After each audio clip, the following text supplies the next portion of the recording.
الحمد لله رب العالمين والصلاة والسلام على سيد المرسلين وعلى آله وأصحابه أجمعين أما بعد۔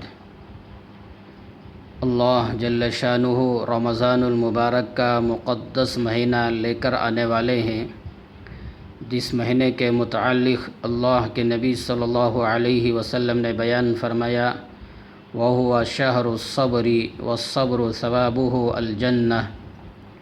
رمضان صبر کا مہینہ ہے اور صبر کا بدلہ جنت ہے۔ ایک روایت میں اللہ کے نبی صلی اللہ علیہ وسلم نے بیان فرمایا، الصیام نصف الصبر، روزہ آدھا صبر ہے۔ واقعی روزہ اپنے رکھنے والوں کو صبر کی دعوت اور تعلیم دیتا ہے۔ جب بندہ یا بندی روزہ رکھنے کے باوجود جی چاہتا ہے کھانے کو، پینے کو، غیبت، جھوٹ، چغلخوری، گالی گلوچ کرنے کو اور گناہ نافرمانی کرنے کو جی چاہتا ہے، تو روزہ ان کو صبر کی دعوت دیتا ہے کہ صبر کرتے ہوئے ان تمام گناہوں سے اپنے آپ کو بچایا جائے۔ قرآن پاک میں اللہ نے بیان فرمایا، یا ایھا الذین آمنوا استعینوا بالصبر والصلاۃ ان اللہ مع الصابرین۔ اے ایمان والو، تم صبر اور نماز کے ذریعے سے اللہ کی مدد طلب کرو، یقیناً اللہ صبر کرنے والوں کے ساتھ ہے۔ اللہ کی مدد، اللہ کی نصرت، اللہ کی معیت صبر کرنے والوں کے ساتھ ہے۔ صبر کے 3 شعبے ہیں۔ نمبر 1، اپنے نفس کو حرام اور ناجائز کاموں سے، چیزوں سے روکنا۔ نمبر 2، اپنے نفس کو طاعات و عبادات کی پابندی کرنے پر مجبور کرنا۔ نمبر 3، مصیبتوں، آفتوں، تکلیفوں کے آنے پر صبر کرنا۔ ان تینوں کو صبر کہتے ہیں۔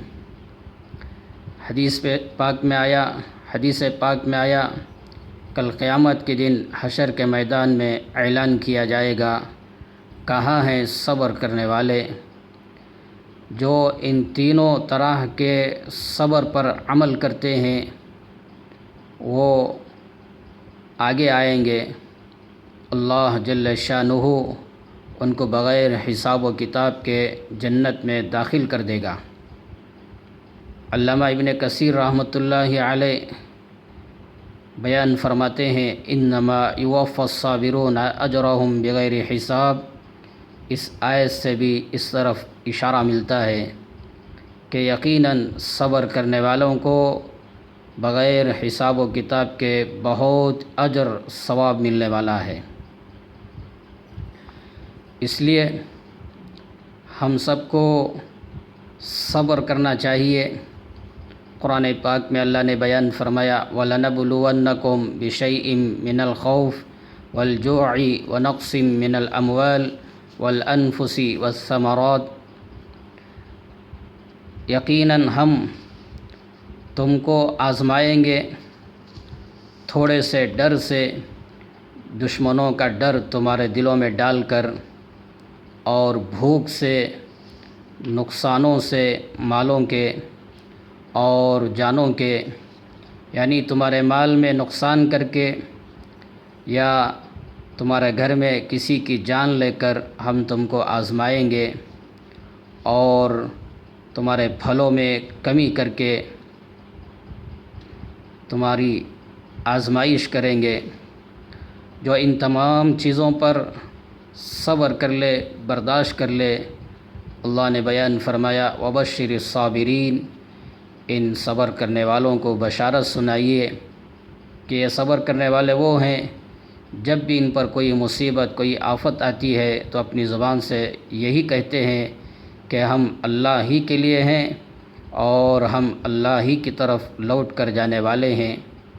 جو صبر کرتے ہیں اللہ نے ان کے بارے میں بیان فرمایا اولئک علیہم صلوات من ربہم ورحمہ واولئک هم المہتدون، یہی لوگوں پر اللہ کی عنایتیں ہیں اور مہربانیاں ہیں اور یہی ہیں سیدھی راہ پر چلنے والے۔ اس لیے کوئی حالت، کوئی مصیبت، کوئی پریشانی آئے تو صبر کرنا چاہیے۔ یہ الگ چیز ہے کہ اللہ کی بارگاہ میں صبر نہیں مانگنا ہے۔ حدیث پاک میں منع کیا گیا کہ اللہ سے صبر نہ مانگو بلکہ عافیت مانگو، سلامتی مانگو۔ ہاں، جب صبر کرنے کا موقع آ جائے تو ضرور صبر کرنا چاہیے۔ جن دنوں سے ہم گزر رہے ہیں، لاک ڈاؤن ہے، لاک ڈاؤن میں رمضان شروع ہونے والا ہے، تو لاک ڈاؤن کے اندر گھروں کے اندر رہنا، گھروں کے اندر روزہ رکھنا، گھروں کے اندر نمازوں کا اہتمام کرنا، گھروں میں ہی تراویح کا اہتمام کرنا، گھروں میں رہ کر جمعہ کے دن نماز ظہر ادا کرنا، واقعی یہ صبر کی چیز ہے، یہ برداشت کرنے کی چیز ہے۔ تو ان چیزوں پر بھی ہم کو صبر کرنا چاہیے۔ صبر کرتے ہوئے یہ تمام اعمال اپنے گھروں میں رہ کر کرنا چاہیے۔ ابھی 2 یا 3 دن پہلے بنگلور کے ایک علاقے میں، ایک محلے میں جو واقعہ پیش آیا، میں اس کی وضاحت کرنا نہیں چاہتا۔ آپ جانتے ہیں کہ بنگلور شہر کے ایک محلے میں جو ناگوار حادثہ پیش آ گیا، جس کی وجہ سے مسلمانوں کو بدنام کیا جا رہا ہے، حالات وہاں کے بگڑ چکے ہیں اور لاک ڈاؤن کی وجہ سے ان کی زندگیاں تنگ ہو چکی ہیں اور اپنے لوگوں کی کچھ کمی یا کچھ کوتاہی کی وجہ سے جو حرکتیں سرزد ہوئی، جس کی وجہ سے اور زیادہ حالات بگڑ گئے۔ میں آپ تمام سے یہ اپیل کرنا چاہتا ہوں کہ ویسے واقعات دوبارہ کہیں بھی پیدا نہ ہو۔ صبر سے کام لینا چاہیے، حکمت سے کام لینا چاہیے، نرمی سے کام لینا چاہیے۔ اپنے اندر حکمت نہیں، نرمی نہیں، سمجھ بوجھ نہیں، تو کم سے کم علماء سے یا دانشوران قوم سے، اپنے بڑوں سے مشورہ کر کے اس پر عمل کرنا چاہیے، کوئی راستہ نکالنا چاہیے، مگر ویسے حادثات دوبارہ پیش نہ آئیں۔ اس لیے میں آپ کو یہ پیغام دینا چاہتا ہوں کہ رمضان لاک ڈاؤن میں بلکہ پوری زندگی میں ہمیں صبر کی دعوت دیتا ہے، صبر کی تعلیم دیتا ہے، صبر کی ترغیب دیتا ہے۔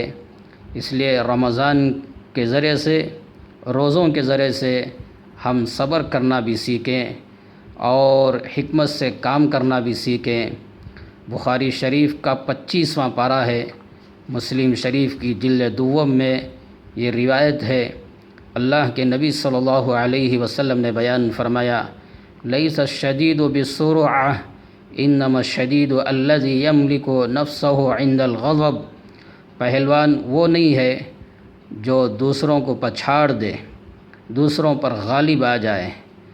آپ نے بیان فرمایا، اصل پہلوان، طاقتور وہ ہے جو غصے کے وقت اپنے نفس پر، اپنے جذبات پر قابو پا لے، یہ اصل پہلوان ہے۔ بخاری شریف کا 25واں پارہ، ترمذی شریف کے جلد دوم میں روایت ہے۔ سیدنا ابو ہریرہ رضی اللہ عنہ روایت فرماتے ہیں، ایک صحابی اللہ کے نبی صلی اللہ علیہ وسلم کی خدمت میں حاضر ہوئے اور سوال کیا، اوصینی، آپ مجھے کچھ وصیت کیجئے، نصیحت کیجئے۔ آپ نے فرمایا، لا تغضب، آپ غصہ مت کیجئے۔ حدیث پاک میں آیا، فردد مرارا، وہ صحابی بار بار سوال کر رہے تھے، کچھ اور نصیحت کیجئے۔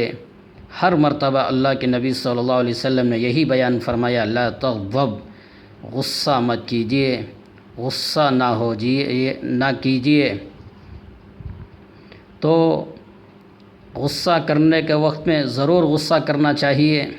اسلام نے اس کی بھی تعلیم دی ہے کہ جہاں غصہ کرنا ہے ضرور کرنا چاہیے، مگر ہر جگہ غصہ کرنا یہ عقل مندی کی نشانی نہیں ہے اور یہ حکمت کی نشانی نہیں ہے۔ بہرحال جب غصہ آ جائے اور جذبات بے قابو ہو جائیں اور اپنے آپ سے باہر نکل جائیں، کنٹرول نہ کر سکیں، تو ایسے موقعوں پر ہم کو کیا عمل کرنا چاہیے؟ اللہ کے نبی صلی اللہ علیہ وسلم نے بیان فرمایا، ان الغضب من الشیطان، یقیناً غصہ شیطان کی طرف سے ہے، وَإِنَّ الشَّيْطَانَ خُلِقَ مِنَ النَّارِ، اور یقیناً شیطان کو آگ سے پیدا کیا گیا ہے، وَإِنَّمَا تُطْفَأُ النَّارُ بِالْمَاءِ، اور آگ کو ٹھنڈا کیا جاتا ہے پانی کے ذریعے سے۔